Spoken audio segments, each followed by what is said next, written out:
Good afternoon, everyone. This is Tony from her Homestead Skills.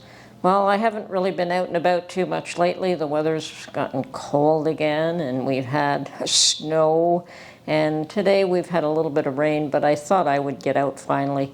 I was just tired of being inside all the time and getting bored. And it being Tuesday, I decided to go to the thrift shop and not really to buy, but just to wander around and see what they had and see if there was anything exciting or special.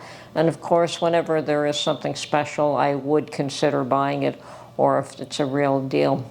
But I have actually gone out the other day looking for some clothing for the summer. I usually try to buy 1 or 2 items for the summer for myself, but didn't find any jeans that I was happy with, and that's specifically what I was looking for. Anyway, today I did go to the thrift store, and they had a number of pieces of cast iron, and this particular thrift store seems to have them all the time. Some of them have none, and I do frequent about 2 or 3 different thrift stores, so that's why. I know some people think that I have lots of really good things, but that's because there's more than one store to choose from. And most of the time, they really don't have anything that I want. But anyway, I always check out the cast iron, even though I don't need any. And this morning, I did clean out my lye bucket finally. I did put it out too early, but that's fine. It did work. It cleaned everything, and I took the last 3 pieces that I had soaking in there for a while. I took them out and cleaned them this morning. And what I do is, right now, all I've done is a really good scrub and coated in a bit of Crisco, just to prevent the rust from occurring. I have not seasoned any of these pans that I've put through that lye bath. And I believe I've put through 3, 6, maybe 9 or 10 pieces. So anything else, I think I put through all the large pieces that I wanted. Anything else I can clean by hand, and they're small, but these ones were probably in the worst shape and absolutely needed to be cleaned. And one piece was from Chicago something foundry, which was a nice piece. And then there was a really lovely skillet. By the time I cleaned it, I mean, it looked like garbage when I first picked it up, but I assumed it was okay. You know, you can't always tell. Sometimes you can tell when something is good, and other times you can't. But this one had a ring, and it had a number 9 with all kinds of dots.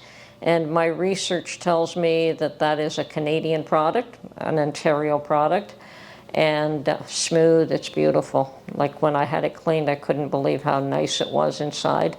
And it's a number 9, and it had all kinds of dots around that number 9. 2 on top, 1 in the center of the 9, and another one. I think there's about 5 dots total. And I believe that it is called the Dot. So it's an unnamed brand, but that's about all I could find on it. And I saw one that was exactly the same on eBay, I believe, and they wanted, I don't know, more than $100 for it. And they're saying that the piece is over 100 years old, and I don't doubt it considering the shape it's in. It's actually quite a nice skillet.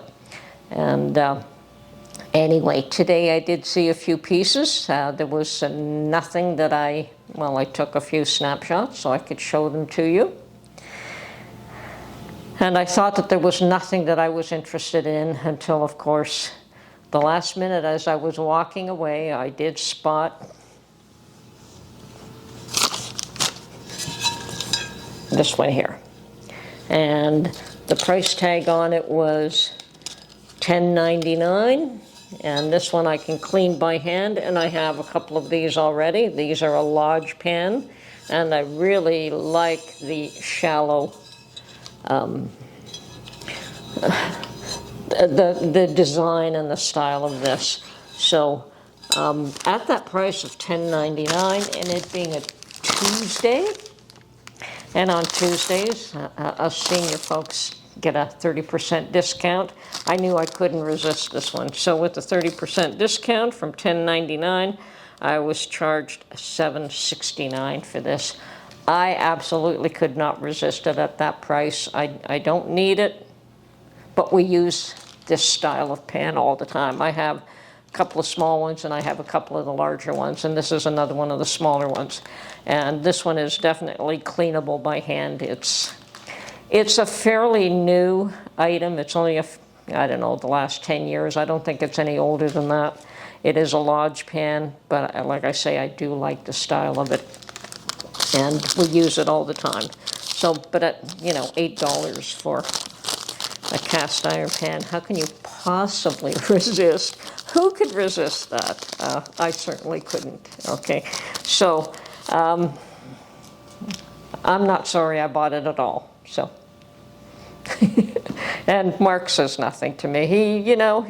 If he was at a thrift shop with me, he would go directly to where he could find cast iron for me, whether I need it or not. So he's never objects to pretty much anything I do these days. I mean, we've been together forever. We've learned to just accept each other for who we are, both of us, so that's cool. Anyway, after that, I decided to go to a Michael's. Now, Michael's is a craft shop more than anything else. And because I think a year ago, one of my subscribers had told me that I could get a V-neck t-shirt at Michael's for, I don't know, $7, I think it was. And I did go then, and I bought 2 of them. And I was quite happy with them. So I thought today I would go to Michael's and see if they still had these t-shirts. And I did wander around, and at first I thought, nope, and they stopped carrying them. But eventually I did find the shelves where they had one. And I picked up 2 gray ones and 1 black one, because I already have a couple of black ones, and I do love black t-shirts. So 3 t-shirts, which is perfect, that the other ones that I have, and these 3 should be enough for a summer wardrobe. And I'm getting to the point where who needs fancy shirts? I just need t-shirts to go to work out in the garden and every day, and they're so easy to clean and so easy to care for. So finally getting into t-shirts. Anyway, so that should take care of my t-shirt wardrobe for the summer. You know, these 3, the other 2 I have, and I've got a couple of older ones as well. I would like to find some more jeans that fit. Unfortunately, I find jeans very uncomfortable these days, stomach. But we'll see. We'll hopefully find something. And they're high-rise nowadays. I like high-rise, but once again, it's something to get accustomed to. I'm so used to wearing the low-rise for so long. So, yeah, always adjustments, always adjustments. Anyway, that's my shopping spree for the day, and actually, I think I will show you some pictures of the last cast iron pieces that I took out of my lye bath as well. Okay. Okay, well, this is my number 9 dot, and actually there are 6 dots. So, yes, a rather unusual pan, and that is really the only marking on this thing. It's got an interesting handle. Okay, and a heat ring with no breaks in it, and it's got a lovely surface. It's absolutely perfect, and it lies totally flat. I'm totally thrilled with it. Really happy with this piece, and when I picked it up, it was in very bad shape. It was definitely in bad shape, but it looked to me, I think I picked it up because of the handle. I thought that because of that handle, it must be a fairly good piece. But it turned out to be nicer than what I thought it was. So, another prized piece. Okay, and then there is this piece from Chicago How Foundry, Favorite Cookware. And it's a number 10, and it is basically just I don't know, it's not a skillet. I don't know what you'd call these, but anyway, it's just a thin piece. Okay, it's I guess it would be to do some grilling on. We know who the manufacturer is. It's a number 10. It's a good size. And this one cleaned up nicely as well. Now, as I said, none of these pieces are seasoned, so I've just cleaned them and put a little bit of oil on them to prevent rusting, because if you leave them wet, they will rust. So that's 2 of the pieces.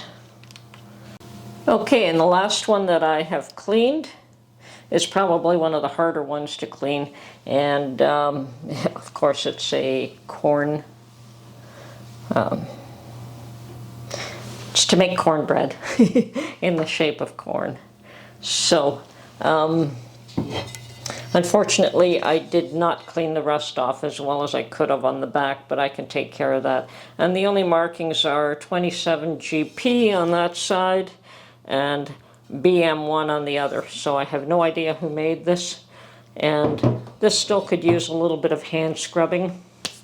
Once again, you have to, once it comes out of the lye bath, you have to get it cleaned right away, and I left this as the last piece because it was the hardest to clean, but I did get all the little corn bits all cleaned out nicely.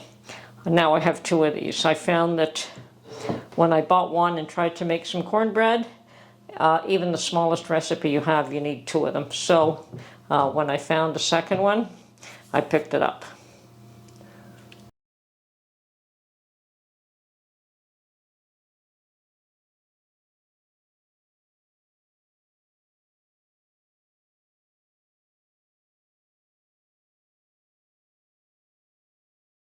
So this is Tony from Her Homestead Skills. Hope you enjoyed this video, and we will catch you soon. Bye for now.